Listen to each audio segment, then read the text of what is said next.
17h-20h, Philippe David. Retour des vraies voix avec Philippe Bilger, le triomphant du qui c'est qui l'a dit. Luc Gras qui s'est fait coiffer par un Philippe Bilger revenu du Diable Vauvert. Et Tom Conan qui n'a pas pris le départ de la course. Ça va les vraies voix? Le micro est pas ouvert. Ah c'est bon, c'est fait. C'est bon ? Oui. Oui, non, moi je les ai juste laissés gagner, hein. C'est leur seul petit plaisir. Vous mentez très mal. Dans quelques instants, vous avez la parole, Félix Mathieu. Avec les étudiants en infirmerie qui se mobilisent contre un arrêté qui restreindrait l'accès des étudiants étrangers à certaines filières, dont la leur.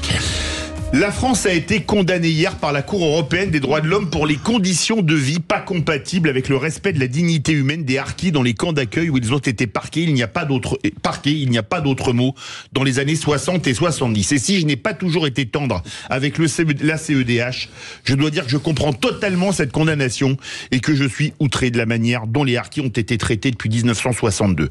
Rappelons que les harkis ont été des soldats de l'armée française et qu'ils ont été soit abandonnés au FLN, qui les massacrera eux et leurs familles dans des circonstances atroces, soit rapatriés en France et enfermés dans des camps avec des conditions de vie indignes.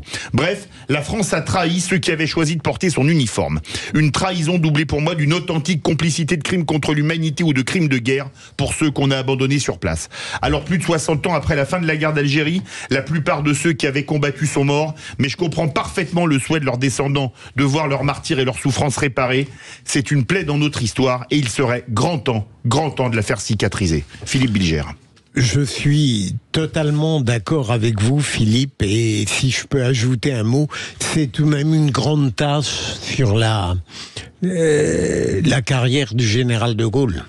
Je suis entièrement d'accord avec vous, Tom Conan. Vous avez très bien résumé la question, j'ai rien à ajouter, à part le fait, je me demande si la question de la prescription intervient là, puisqu'effectivement, comme c'est des crimes qui ont un statut spécial... Alors, ils ne sont pas considérés comme crimes contre l'humanité, voilà, donc la prescription. Donc du coup, il y a une prescription qui s'appliquerait... Non, mais c'est pour les indemniser les descendants financièrement. Mais sur le fond, ça veut dire que c'est quand même quelque chose qui est prescrit, c'est pas un crime qui peut être reconnu en tant que tel.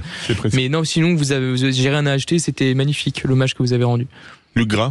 Je suis tout à fait d'accord. Je voudrais simplement dire que si on inculpe, monsieur le procureur, le général de Gaulle, il faut inculper tous les successeurs. Parce que depuis 1962, tous les présidents de la République ont considéré qu'il y avait là un problème et tous ont considéré qu'il n'était pas temps de le résoudre. La réalité, pour avoir été pendant 25 ans dans les allées, notamment de l'Assemblée nationale, ce sujet-là était soulevé en permanence par des parlementaires et la réalité, c'est qu'on répondait en off à cette question. Ils sont encore trop nombreux pour qu'on les prenne réellement en charge. Et ça, les harkis le savent bien et les organismes de harkis savent très bien qu'on finira par reconnaître, la France finira par reconnaître leur douleur et leur histoire quand ils seront qu'une poignée. Vous avez la parole. Avec les étudiants en infirmerie qui se mobilisent contre une réforme de Parcoursup. La Fédération nationale des étudiants en sciences infirmières se mobilise, ça va être lundi devant le Conseil d'État avec d'autres organisations étudiantes comme la FAGE. La justice administrative examine leur recours contre un arrêté. Alors un arrêté qui limiterait les places sur Parcoursup pour les candidats de nationalité étrangère dans certaines filières et par exemple donc les sciences infirmières. Avec nous pour en parler, la présidente justement de la FNESI, la Fédération nationale des étudiants en sciences infirmières. Bonsoir Pauline Bourdin. Bonsoir. Et merci d'être avec nous dans Les Vraies Voix sur Sud Radio. Alors concrètement, avec ce nouvel arrêté que vous combattez et pour lequel vous serez au Conseil d'État lundi, prenons un lycéen qui serait en terminale de nationalité étrangère et il aurait droit qu'à 3 candidatures s'il veut devenir infirmier sur Parcoursup. C'est ça le problème ? Oui, exactement. En février dernier, 2 textes sont passés, un décret et un arrêté. Donc le décret, il donne le pouvoir au ministère de l'Enseignement supérieur de limiter l'accès aux formations pour le bon fonctionnement de la plateforme et même de pouvoir interdire l'accès pour les étudiants étrangers à certaines formations. Alors quel est l'argument qui est avancé pour ça ? C'est la saturation de ces filières. Qu'est-ce qu'on vous répond ? Qu'est-ce qu'on vous dit ? Comment c'est justifié ? Alors, ce qui est justifié, ce qui a été proposé dans le texte, c'est pour garantir le bon fonctionnement de la plateforme. Aujourd'hui, on connaît le contexte de l'enseignement supérieur et il subit très régulièrement des coupes budgétaires, alors même qu'il est dans un contexte de sous-financement depuis plusieurs années. Et donc, vous dénoncez de votre côté une évolution qui contrevient au principe d'égalité. Quels sont vos arguments devant le Conseil d'État ? Tout à fait. Alors, ce décret a déjà été mis en place à travers un arrêté pour notamment la formation infirmière. Donc, il réduit à 3 vœux et 3 sous-vœux pour les étudiants qui aimeraient candidater dans cette formation pour les candidats et candidates étrangers et étrangères. Aujourd'hui, on demande 2 choses au Conseil d'État. Tout d'abord, une requête en suspension en urgence pour suspendre ces textes et une requête en annulation qui prendra un peu plus de temps. Aujourd'hui, ces textes, ils sont profondément xénophobes et discriminants et ils viennent contredire à la fois le Code de l'éducation et la Constitution qui précise que le service public de l'enseignement supérieur doit contribuer à la lutte contre les discriminations et qui doit veiller à favoriser l'inclusion des individus sans distinction d'origine. Aujourd'hui, avec ces 2 textes, on voit très bien que ce n'est pas respecté. C'est une démarche purement politique que vous mettez en œuvre. Non, aujourd'hui, nous, on veut défendre les étudiants et garantir une égalité à tous et toutes. On voit que les étudiants étrangers, avec les dernières démarches actuellement, y compris la loi immigration, ils sont stigmatisés et on cherche à limiter l'accès pour les étudiants étrangers. C'est bien ce que je dis, c'est une démarche purement politique. Non mais moi ce que je veux dire, parce que j'ai l'impression que pour les auditeurs ça peut éventuellement être un peu confus dans leur esprit. Il s'agit bien des gens qui résident en France, déjà j'imagine. Donc c'est parfaitement justifié que ces personnes qui résident en France puissent candidater aux formations qu'ils souhaitent. C'est le premier point. Enfin en tout cas il y a à mes yeux. Et le deuxième point c'est que il me semble que c'est quand même des secteurs en tension où il y a quand même un manque cruel de main d'œuvre. En tout cas c'est ce qu'on a quand même entendu depuis des mois, même des années sur ces professions en particulier. Donc je trouve ça d'autant moins justifié. Luc ? Moi, je vais faire un petit peu entre les deux. Je pense que l'essentiel dans toute chose, c'est la vocation. C'est toujours compliqué en matière médicale d'empêcher des gens qui ont envie d'acquérir des compétences, de les en empêcher. D'autant que le temps n'est pas si lointain où je me rappelais que le président un grand médecin disait qu'il fallait empêcher les étrangers de venir étudier en France. Qu'aujourd'hui, par contre, au niveau des médecins, on ouvre beaucoup plus le recrutement. Et donc, les choses doivent être identiques, il doit y avoir un parallélisme. Si on accepte plus de médecins étrangers, je vois pas pourquoi on n'accepterait pas plus d'infirmiers et d'infirmières, sachant que le pays en a besoin. Pauline Bourdin, c'est un métier on en a besoin d'infirmiers, c'est ça aussi votre argument ? Alors, pour rebondir sur quelque chose qui a été dit précédemment, là, le texte, il concerne les étudiants pour lesquels il faut faire une demande de visa et qui ne préparent pas un bac ou un équivalent au baccalauréat français. Et pour ce qui concerne la filière infirmière, nous, on a tendance à ne plus trop utiliser le mot vocation parce que la vocation, ça implique que les professionnels doivent se sacrifier pour tout, pour leur profession. Aujourd'hui, c'est un engagement dans une profession, mais on ne parle plus de vocation. Mais bien évidemment, c'est une filière qui a besoin de nouveaux professionnels, qui a besoin de personnes qui rentrent dans ces formations. Et aujourd'hui, on le voit, c'est des formations qui sont petit à petit de moins en moins attractives. On n'a plus de temps. Merci beaucoup, Pauline Bourdin, présidente de la FNACI, Fédération nationale des étudiants en sciences infirmières. Bonne soirée à vous. Merci à vous. Dans quelques instants, le tour de table de l'actu des vraies voix. Philippe Bilger. Emmanuel Macron a vertement semoncé Bruno Le Maire. Luc Gras. Dans le monde d'aujourd'hui, est-ce qu'on peut encore espérer la paix ? Tom Conan. Moi, j'ai parlé de la scène et de ses droits fondamentaux. La scène S-E-I-N-E. S-E-I-N-E, oui, exactement. Pas la S-C-E-N-E. Quand vous êtes artiste, on se retrouve tout de suite avec les vraies voix. Les vraies voix Sud Radio, 17h-20h, Philippe David. Retour des vraies voix avec Philippe Bilger, Tom Conan et Luc Gras. C'est l'heure du tour de table de l'actualité. Maintenant, il faut nous écouter, parce que là, on en a gros. Vous voulez une petite blagounette, c'est qu'on m'a raconté ce week-end? Mais non. Qu'est-ce qui est petit et marron? Je sais même plus. Un marron. Le tour de table de l'actualité. Et Philippe Bilger voulait parler de règlement de compte, non pas au Quai Coral, mais à Palais de l'Élysée. Oui, on en a beaucoup parlé. En définitive, il y a quelques jours, le président de la République a réuni à l'Élysée une table ronde avec plusieurs ministres.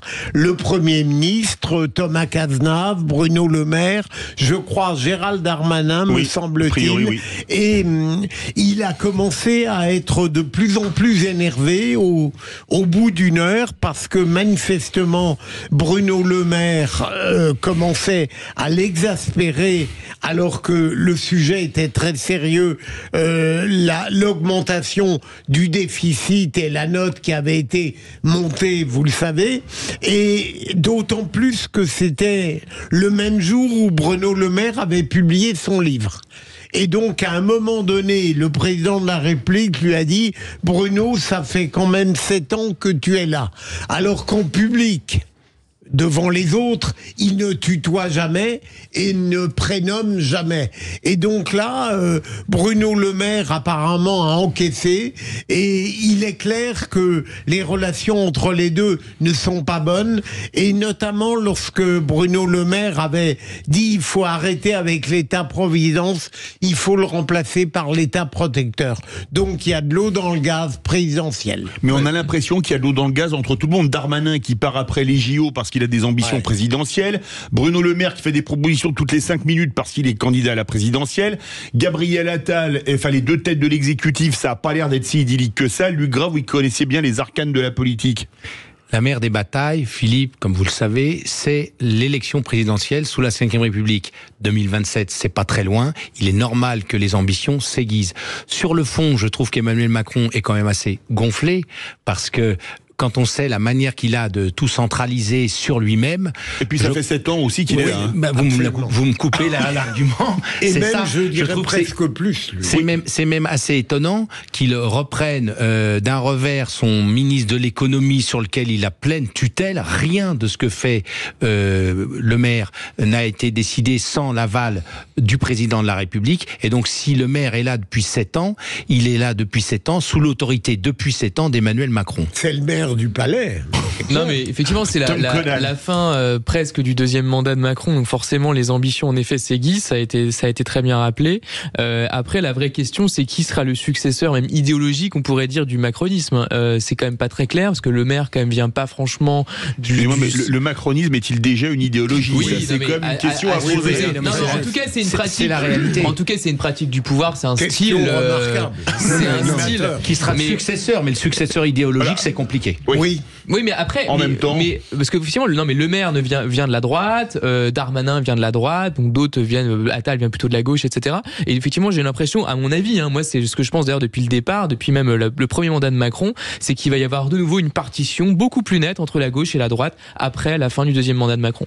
Ah ben là, vous ne prenez aucun risque. Oui, c'est ce que depuis 10 ans, nous appelons la parenthèse Macron. Tous les gens sérieux savent qu'il y aura un avant Macron et il y aura un après Macron, mais sans Macron. Tom Conan, on n'a pas énormément de temps, vous allez nous parler de la scène SEINE. Tout à fait, alors c'est très intéressant, c'est une tribune qui a été publiée aujourd'hui dans Le Monde par Marine Calmette, qui est à la fois une juriste et présidente de l'association Wild Legal, au sujet de la Seine, donc du fleuve effectivement, dans la perspective notamment des Jeux Olympiques, et en fait elle explique, sans rentrer dans tous les détails, qu'en réalité on utilise la Seine comme d'autres voies fluviales, comme étant un objet, elle le dit, d'angoisse, de promesses politiques, et donc un terrain en l'occurrence qui va être utilisé à l'occasion des Jeux Olympiques cet été. Et en fait, elle remet un peu en perspective ce que c'est que la Seine. Elle dit la Seine est une entité vivante, une communauté d'interdépendance fertile à laquelle notre existence et notre bien-être sont intrinsèquement liés. Et en réalité, ce qu'elle souhaite faire, cette personne, je trouve ça intéressant, c'est reconnaître des droits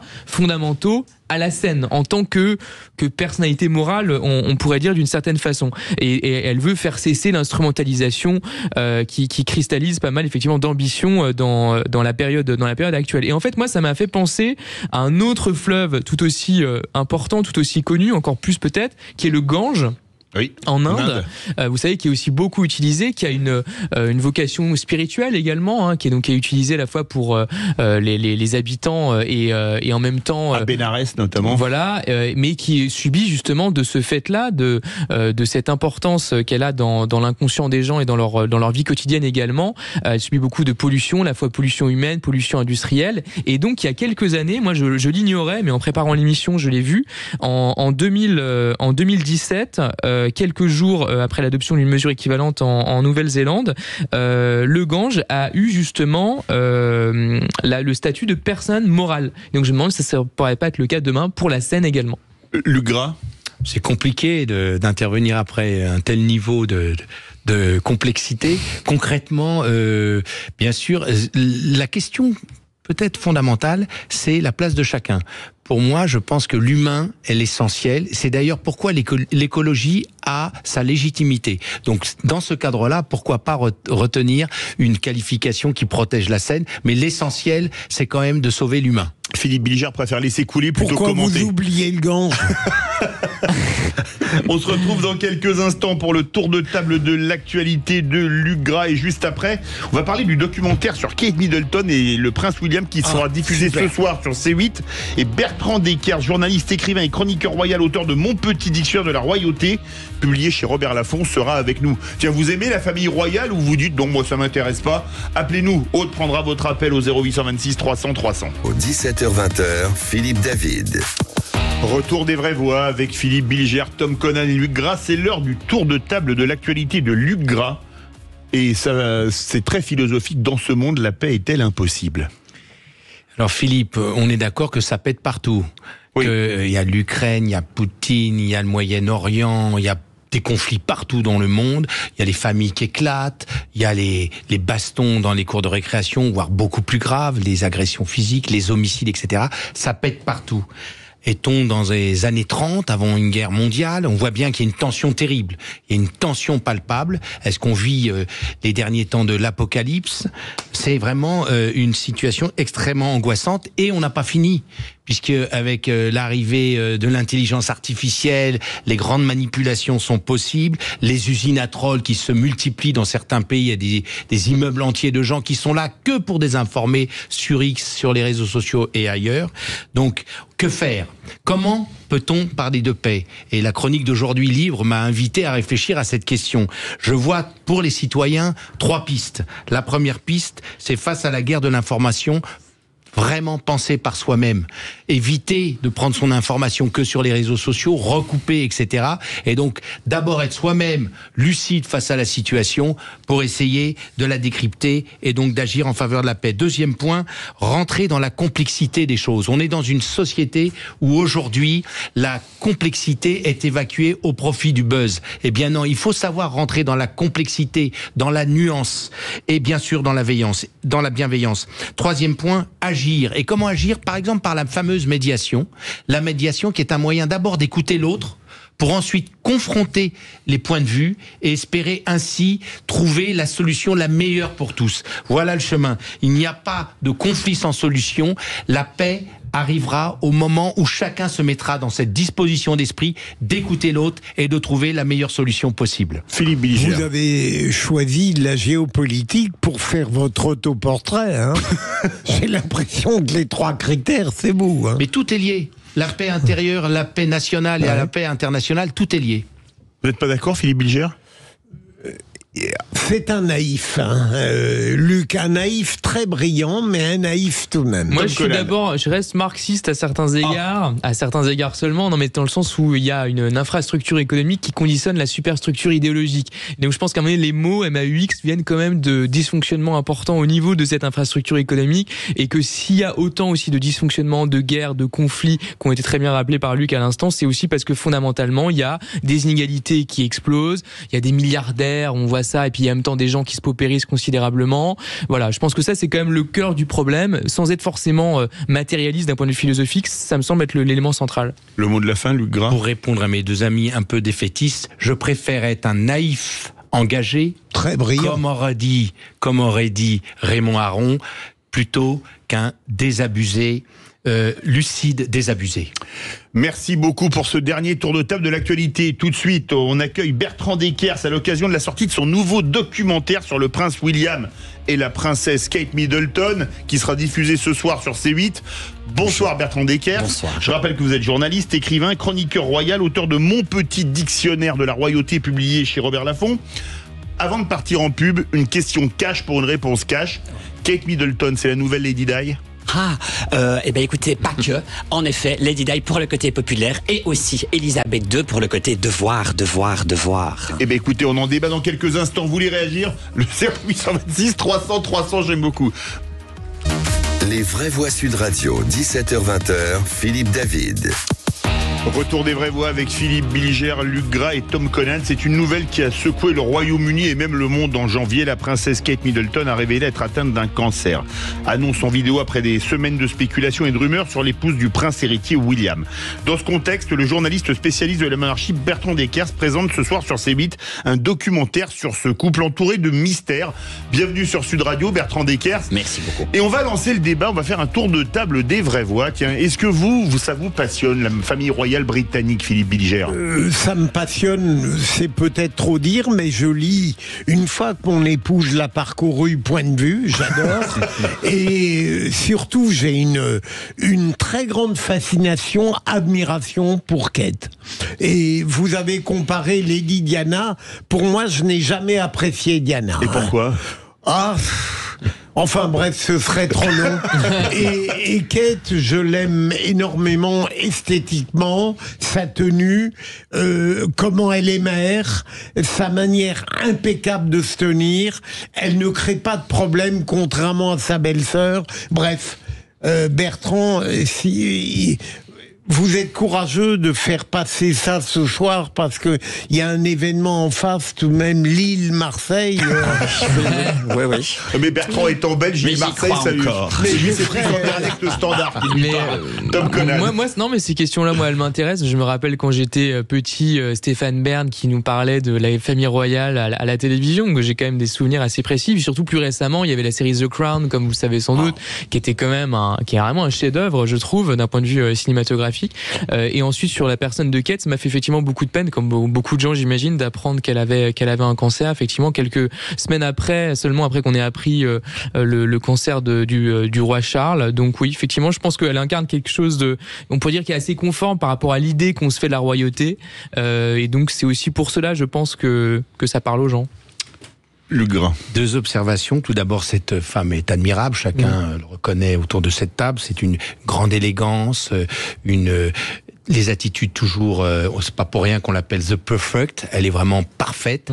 Et qu'elle soit touchée, justement, ça veut dire que dans notre condition humaine, le fait qu'une personne aussi admirable soit touchée, ça nous ébranle tous. Parce qu'on se dit tous, ça peut arriver à chacun. Deuxième point, pour le républicain que je suis quand même toujours fasciné de cette admiration des Français pour la royauté. Et je comprends mieux pourquoi cette 5e République, qui est assez monarchiste, perdure dans le temps, quelles que soient les personnes qui occupent le poste, parce que finalement, c'est à se demander si les républicains que nous sommes, une partie d'entre nous, ne sont pas dans une forme de culpabilité en adorant cette reine d'Angleterre, puis ce roi d'Angleterre, puis cette Kate Middleton. Bertrand Dekers, vous êtes belge, vous êtes sur une radio française, je vais vous poser une question avec un mot québécois, sans divulgacher ce qu'il y a ce soir dans le documentaire, c'est spoilé en anglais, sans divulgacher ce qu'il y a dedans.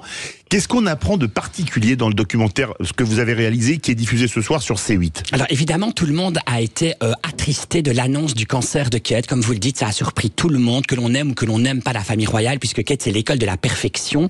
Mais surtout, tout le monde a été bluffé, tout le monde avait été déçu par ce Kate Gate. Vous savez, la semaine avant, elle avait trafiqué une photo. Il y a 12 points qui posaient problème. Elle a reconnu elle-même que c'est elle qui l'avait fait. On sait que alors c'était pour cacher le cancer, on le saura plus tard.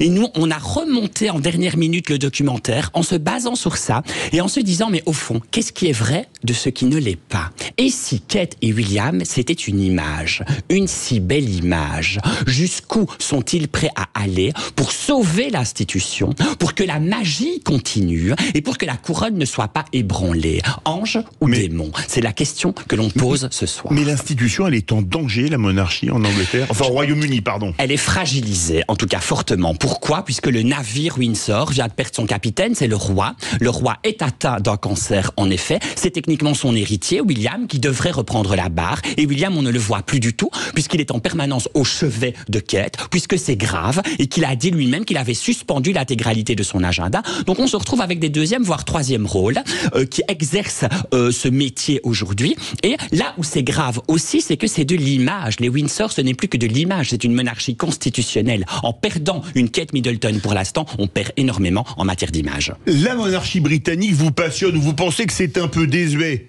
voudriez qu'il y ait le retour d'un roi, avec, comme en Angleterre ou en Belgique, avec un rôle plus représentatif qu'exécutif. Appelez-nous au 0826 300 300. La majesté des vrais voix, Philippe Bilger. Bertrand, est-ce que vous ne croyez pas que paradoxalement, ces épreuves peuvent rapprocher Meghan et Harry, qui ont eu des mots normaux, enfin, de compassion. Est-ce que vous excluez une unité qui reviendrait ? Le passif est énorme. On sait que depuis que le prince Harry a publié son livre, son autobiographie Spare, où il carchérise l'ensemble de la famille royale, le prince William a tout fait pour couper les ponts.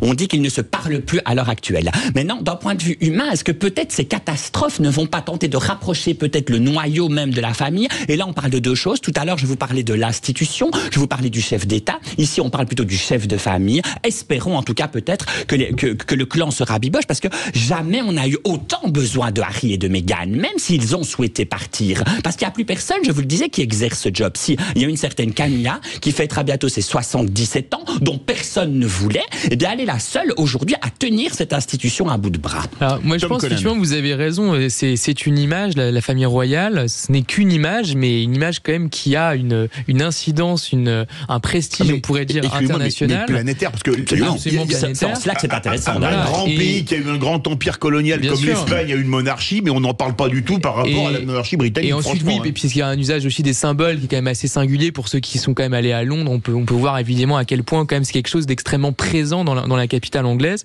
Et je dirais que en réalité, on voit bien dans les dernières décennies, en tout cas depuis Diana au minimum, il y a une dialectique justement entre effectivement pas le Black Swan, mais on pourrait dire entre l'ange et le démon d'une certaine façon. En effet, c'est-à-dire entre ceux qui effectivement sont dans une sorte de continuité, et c'était le cas, c'est le cas du roi Charles, ou c'est le cas aujourd'hui de Kate, et ceux qui effectivement étaient plutôt un peu les poils à gratter avec Lady Di, ou plus récemment avec Harry. J'ai l'impression que ça Meghan, oui, entretient quand même le storytelling, et ça fait aussi que les gens s'y intéressent et s'attachent à ces personnages. Bertrand, pourquoi est-ce que ça marche ? Vous avez tout compris, parce que c'est une véritable saga. The Crown n'a rien inventé. Ils ont raflé des millions de téléspectateurs. Il n'y avait quasiment pas besoin de scénaristes. Il a suffi de raconter ce qu'il se passe. Mais vraiment, ils ont à la fois côté Dallas quand même. Mais absolument, mais c'est Dallas. Sauf que c'est pas Orange, c'est un palais, donc c'est encore plus fastueux. Ils ont d'un côté une Kate Middleton qui est tellement parfaite qu'elle en devient étrange, et d'un autre côté, ils ont une Meghan Markle qui est ultra rebelle. Donc vraiment, ils brassent très très large. C'est pour ça que ça marche. Effectivement. Luc Gras. 2 questions. Vous avez dit que la magie Windsor avait perdu son capitaine, ou pratiquement perdu Charles. Mais ma question, c'est est-ce qu'elle n'a pas perdu surtout son amiral, Elisabeth II ? Ça, c'est la première question.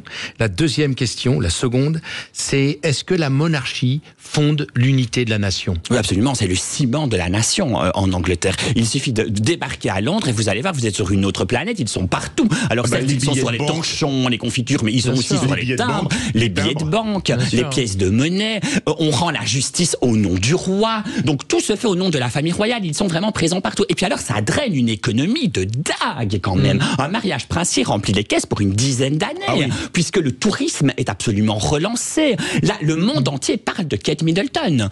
À New York, aux États-Unis, au Japon, partout. Donc en effet, et puis alors les Anglais, ils adorent ça parce ils sont foncièrement différents depuis toujours. Donc le fait d'avoir une famille royale, c'est quelque chose qui les caractérise. Et là où ils sont attristés, c'est que la famille royale est tous les jours au cœur des tabloïds et des journaux. Donc ils les connaissent par cœur. Ils ont vraiment l'impression, en apprenant le cancer de Kate et le cancer du roi, que c'est un membre de leur famille ou un ami qui est touché. Et c'est en cela que c'est fort. Ma première question sur Elisabeth II, est-ce que le départ d'Elisabeth II, c'est pas... Parce qu'elle est restée plus d'un demi-siècle quand même. Ma question, c'est est-ce que c'est pas elle qui finalement... Elle est restée 70 ans, c'était énorme, elle était adorée. Et alors, on rappelle, elle était adorée sur la fin de son règne. La parenthèse Diana, le décès 97, on n'aime plus trop Elisabeth II. Donc elle a réussi, à force de stratégie et de communication, à devenir une icône, Elisabeth II. Et en cela, elle était très fine, elle était très rusée. Elle est morte avec ce statut de légende, et il n'est pas difficile, il est impossible de succéder à une légende. Pauvre Charles III, qui est le roi maudit en quelque sorte, c'est le titre du 3e documentaire qui sera diffusé sur C8. Donc oui, pauvre Charles III, et en même temps, il est couronné depuis 9 mois seulement, il apprend la maladie, et dans les semaines semaines qui suivent, on apprend que l'épouse de l'héritier, là aussi, il plane une ombre un peu triste et noire sur les Windsor. Bertrand, pardon Tom, non, mais... je trouve Bertrand, mais comme profane, hein, que vous êtes tout de même un petit peu pessimiste, parce que vous parlez d'image, maintenant Charles III vous l'habillez d'une certaine manière. Est-ce que dans le terme d'image, il y a... Est-ce qu'il y a uniquement une apparence, une superficie? Et je me demande s'il n'y a pas davantage. Sinon, je ne crois pas que les Français auraient cette adhésion profonde pour une royauté anglaise qui donne des exemples non seulement sur le plan de la superficie, mais de la tenue. Vous voyez, je me demande, est-ce que vous croyez qu'un Français pourrait aimer à ce point Kate si ça n'était que vernis? Non, ce n'est pas... Alors, évidemment, c'est surtout de l'image. Ce n'est pas que de l'image. Quand je vous dis ils ont une monarchie constitutionnelle, si vraiment on prend le temps de décrypter ce que ça veut dire, il a tout de même un rôle à jouer. Aucune loi ne peut être vraiment promulguée sans l'accord et la signature du roi. Donc il a quand même un rôle à jouer. Et Kate, c'est justement tout sauf du vernis. C'est là que le personnage est fascinant. Elle est la première et la seule roturière à avoir intégré ce clan ultra fermé. Et pour y arriver, elle s'est vraiment assise sur les bancs d'une école et elle a appris le métier. Ce qui explique que d'ailleurs, elle le fait bien mieux que tous les autres et qu'elle est idolâtrée. Donc ce n'est pas uniquement du vernis. Concernant Kate, c'est avant tout du travail, du boulot. C'est une ambitieuse, Kate Middleton. C'est un élément sur lequel on va revenir beaucoup dans le documentaire de ce soir. C'est une ambition démesurée. La manière dont elle l'a rencontré. Déjà. Et moi, ce qui me fascine aussi, c'est que finalement, ce prestige et cette importance, en effet, en termes d'image que la famille royale occupe aujourd'hui, à la fois pour, j'allais dire l'Empire britannique, pour le Royaume-Uni et en même temps pour son image à l'échelon international, c'est que en fait, ça intervient au moment où c'est quand même une économie, comme la France d'ailleurs, qui est déclassée. C'est-à-dire que je pense qu'effectivement cette image-là, cette famille royale est d'autant plus importante dans un pays qui subit quand même un fort déclassement. Je parle pas en ce moment spécifiquement, mais de dire depuis plusieurs décennies, aujourd'hui le Royaume-Uni fait partie d'ailleurs comme la France des pays dont le PIB par habitant d'ailleurs par exemple ne fait que baisser, dont le PIB en lui-même ne fait que baisser également, et c'est quand même deux anciennes grandes puissances assez comparables les deux derniers grands empires coloniaux mais qui sont dissous à la fin de la Seconde Guerre mondiale. Très très fortement distancés évidemment par les grandes puissances asiatiques notamment. Donc j'ai l'impression que cet élément qui peut paraître effectivement un peu désuet pour certaines personnes, pas à mes yeux mais pour certaines personnes, va l'être de moins en moins effectivement dans un contexte qui est celui que je décris. Luc Gras. Pour conclure, j'aimerais savoir, est-ce qu'il y a quelque chose de précieux dans cette monarchie, pas précieux au sens d'intéressant, qui pourrait justement servir d'exemple pour la France, pour prolonger un peu la question de Philippe Bilger. Est-ce que c'est que du storytelling, de la façade, etc. Ou est-ce qu'il y a quelque chose d'un peu sacré, au bon sens du terme, au sens laïque du terme? Est-ce qu'il y a quelque chose de précieux dans la monarchie qui pourrait nous inspirer? Les Windsor, à l'instar des 12 autres monarchies européennes, ont compris que la représentation était un job, un métier à part entière. Ils ont fait de la représentation un métier, ça s'apprend. On descend d'une certaine façon de voiture, on reçoit un chef d'État d'une certaine façon, on remet un cadeau d'une certaine façon, on porte un toast d'une certaine façon, et voilà. Et en cela, c'est différent. Et ça, je pense que la France, c'est de l'apparence. Est-ce qu'il y a quelque chose derrière tout ça qui a de la valeur? Parce que bon, c'est de savoir descendre l'escalier, c'est bien. Oui. Mais est-ce qu'il y a quelque chose de plus? Mais la continuité. Dans une société, dans un monde où on zappe en permanence, où tout lasse, où on est très inquiet par rapport à l'économie, par rapport aux guerres, par rapport aux crises du coronavirus et autres, il y a une famille qui perdure. Il y a une famille qui en permanence est là et est un peu comme un phare dans la tempête. Ce qu'était parfaitement Élisabeth II, ce que représente Charles III. Alors que tout passe et que tout lasse, ils restent eux présents. Aussi bien sur les pieds de banque que dans le cœur et dans les histoires de chacun. Ce qui me frappe en réalité, c'est qu'en fait, ce sont des acteurs.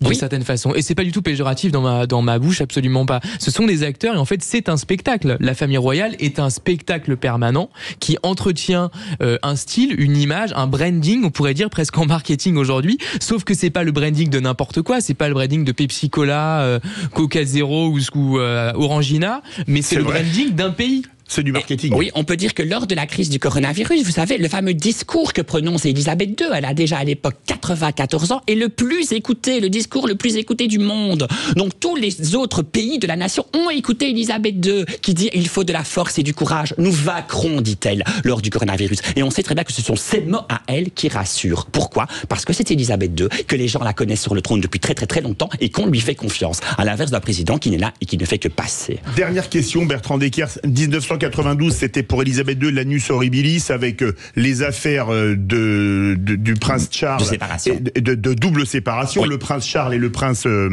Andrew, c'est oui. ça, plus l'incendie du château de Windsor. Oui. Est-ce qu'avec ces deux maladies, c'est un anus encore plus horribilis? Oui, absolument, c'est pas comparable. On parlait de l'incendie d'un château et de séparation. Ici, on parle quand même de 2 divorces. La couronne, pour moi, pour l'instant, elle avance dans le brouillard. On sait pas trop vers où on va, donc c'est comparable à la crise de 1936 qui a vu abdiquer Édouard VIII. Mon cher Bertrand, vous avez tellement de talent qu'un jour, je vous suggérerais, il y a des relations qui existent dans la vie. Par exemple, je connais un couple, Philippe et Sophie, c'est quelque chose de fabuleux.